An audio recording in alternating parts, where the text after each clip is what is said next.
በስመ አብ ወወልድ ወመንፈስ ቅዱስ አሃዱ አምላክ አሜን። ክቡራንና ክቡራት ናይ አክሱም ጽዮን ሚድያ ተኸታተልቲ ኣብ ዓዲ ውሽጥና ኣብ ደገ ትነብሩ ኩልኻትኩም መላው ኦርቶዶክሳውያን ከመይ ኣለኻትኩም ከመይ ቀኒኻትኩም? እሺ ናብቲ ዋና መልእኽተይ ከኣቱ ናይ መቐለ ሃገረ ስብከት ንህዝቡ ወንጌል ክንዲ ምምሃር ህዝቡ ወንጌል ክፈልጥ ክንዲ ምግባር ደረፍቲ ኣብ ዝመፀሉ ቁፅሪ መግለፂ ንምውፃእ ንምንታይ መረፀ ብዝብል ኢና ክንዘራረብ ማለት እዩ። ትማሊ ሕልፍ ክብል ኣብ ሶሻል ሚድያ ናይ መቐለ ሃገረ ስብከት መግለፂ ኣውፅኡ ርዮስ ትመግለጽ ደሞ ብሓደ ስለ ሓደ ደራፊ ወይ ደሞ ስሙ ሮፍናን እዩ ዝበሃል ይመስለኒ። ብሓደ ደራፊ ናብ መቐለ ክመጽእ እዩ ኮንሰርት ተዘጋጂ ዝብል መግለጺ ያውፅኡ ርዮስ ብጣዕሚ ግርም ኢለኒ ማለት እዩ። መግለጺ ህዝብኻ ምንቃሕ ቀዲምካ ክፈልጥ ኣብ ሓጢአት ከይሳተፍ ኣብ ሓሽሽ ኣብ ስኽራን ኣብ ጽልኢ ኣብ ባእሲ ኣብ ዝተፈላለዩ ነገር ንኸይሳተፍ ሰብ ምንቃሕ ወንጌል ክፈልጥ ሓጢአት ክጽየፍ እግዚአብሔር ክፈርሕ እግዚአብሔር ዝፈርሕ ትውልዲ ምህናጽ ግቡእ እዩ መጽሓፍ ቅዱሳዊ እዩ። ኮይኑ ግና ኣብ መቐለ ሃገረ ስብከት ሙሉእ ሃገረ ስብከት ሒዙስ ወንጌል ይስፍሕፋሕ ደሎ ነቲ ህዝቢ መምሃር ዲ ዝበልጽ ነቶም መናእሰይ መምሃር ዲ ዝበልጽ እምነቶም ክፈልጡ ሃይማኖቶም ክፈልጡ መጽሓፍ ቅዱስ ከንብቡ ሓጢአት ክፈርሑ መምሃር ዲ ዝበልጽስ ከፍ ኢልካ ደረፍቲ ኣብ ዝመፅሉ ቁፅሪ መግለፂ ምውፃእ እዩ ዝበልጽ ዝብል ሕቶ ነቲ ናይ መቐለ ሃገረ ስብከት ብጣዕሚ ዝደኸመ ሃገረ ስብከት ብሰሙን እኳ ኣብቲ ርእሰ ከተማ ዓብይ ናይ ትግራይ መቐለ ማለት እዩ ኣብ ሰሙን እኳ ሓንቲ ግዜ ዓብይ ጉባኤ ኣዘጋጅዩ ዘይስበኸሉ ከተማ ብጣዕሚ ዝሕዝን ማለት እዩ። ምሸት ኩሉ ግዜ ጉባኤታት ኣብ ኣብያተ ክርስቲያናት ኣሎ እዩ ግን ኣብ ካሊእ ከተማታት ዓበይቲ ኣብ ካሊእ ቦታታት ግን ኣብ ካሊእ ክልላት ርኢና እንተኮይንና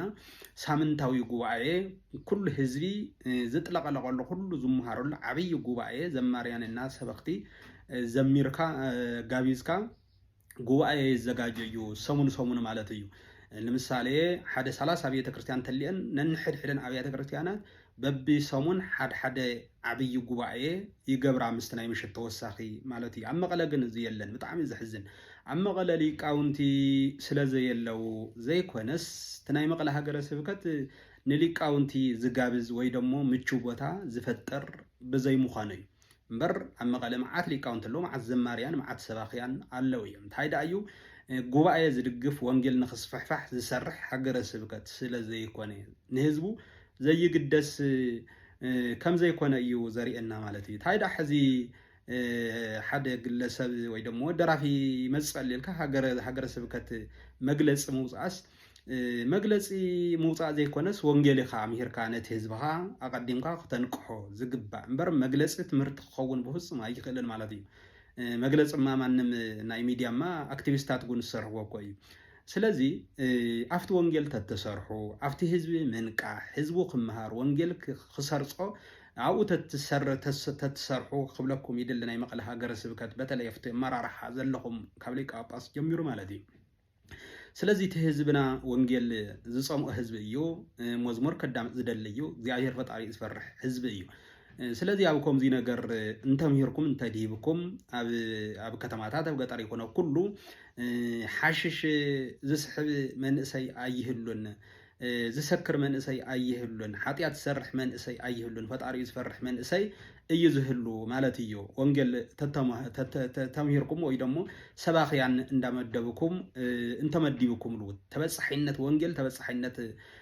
ንኽኸውን ብዘይ ምግባርኩም ኩሉ ሎሚ ደረፍትና ካልኦት እምነታት ቀዲሞም እቲ ቦታ ምስ ሓዝዎ መግለፂ ሓዙና ለቆቕና መግለፂ ምውፃእ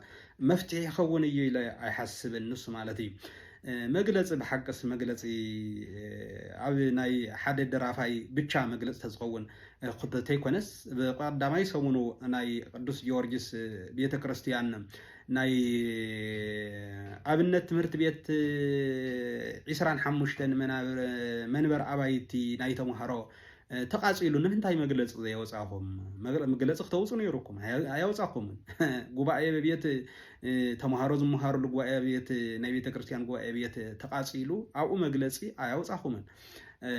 ኣብ መቐለና በከባቢኣ ወይ ደሞ ብትግራይ ኩሉ ዝዕመፃ ዝነበራ ደቂ ኣንስትዮ ዝተቐተላ ደቂ ኣንስትዮ ግፍዒ ዝበፅሐን ደቂ ኣንስትዮ ስለ ናውታተን ጉንድብፅ ኮይንኩም መግለፂ ኣያወፃኹምን እንታይ ዳ ሕዚ ለዓዒልኩም ኣብ ናይ ሓደ ደራፋይ ውፅእ ኢልኩም ኩሉ መግለፂ ትህቡ ሃገረ ስብከት ዝኣክል ከምዚ ምድሪ ተገልበጠት መግለፂ ምሃብ እዚስ ተነጋጊርኩም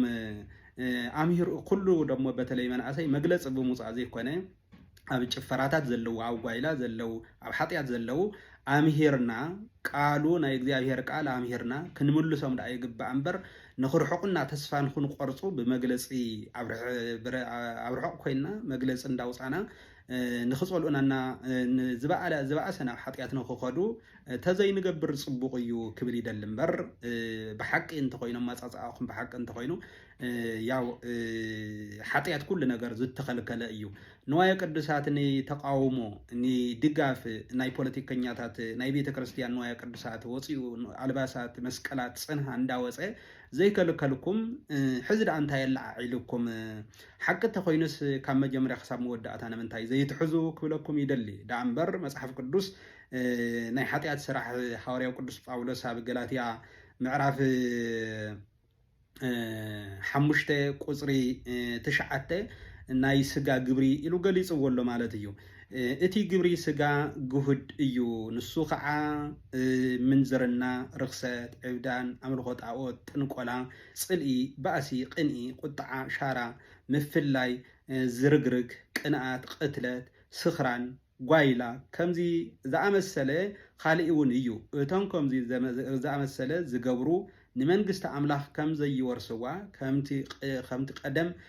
ዝበልክዎ ኣቀዲመ እብለኩም ኣለኹ ይብል እዚኣቶም ከምዚ ዓይነት ሰርሑ መንግስቲ ኣምላኽ ኣይወርሱን እዩ ዝብል ታዲያ መንግስቲ ኣምላኽ ንኽወርሱ ክነምህሮም ክንምልሶም ይግባእ ክብለኩም ይደሊ ዳ እምበር ብዘለውዎ ክንገፍዖም ኪዱ ረሓቁልና ክንብሎም ኣይግባእን እምበር ሕዚ ወቅቱ ይኮነን ገለመለ ተባሂሉ እወ ናይ ጓይላ ወቅቲ ናይ ጸሎት ወቅቲ የብሉን በቃ ክርስቲያን እንተኮይኑ ኩሉ ግዜ ክርስቲያን ዳ እምበር ናይ ጓይላ ወቅቲ ናይ ጸሎት ወቅቲ ዝበሃል የብሉን ስለዚ ኣብ ጾም ግዜ ንምንታይ ከምዚ ጓይላ ኮንሰርት ዝዘጋጆ ተባሂሉ ስሕተት ኢቶም ከምዚ ዝዘጋጁ ግን ጓይላ እንተኮይኑ ነቲ ደራፋይ ንዑ ብቻ ዘይኮነስ ንኩሉ ይክልክሉ ዝግባእ ማለት እዩ ኣብ ጾም ንምንታይ ከምዚ ኮንሰርት ተዘጋጅ ተባሂሉ መግለፂ እውን እኮ ኣብ ጾም እኮ ይወፅን በቃ ስዋኤ እንተኮይኑ ንስኻትኩም እውን ስዋኤ ተኣትው ዳ እምበር ኣቋሪፅካ ኣብ ስዋኤ ኣቋሪፅካ መግለፂ ኣይወፅን ብሓቂ ንኺተት ተባሂሉ ማለት ኢና ስለዚ ነቲ ህዝብና እቶም መናእሰይ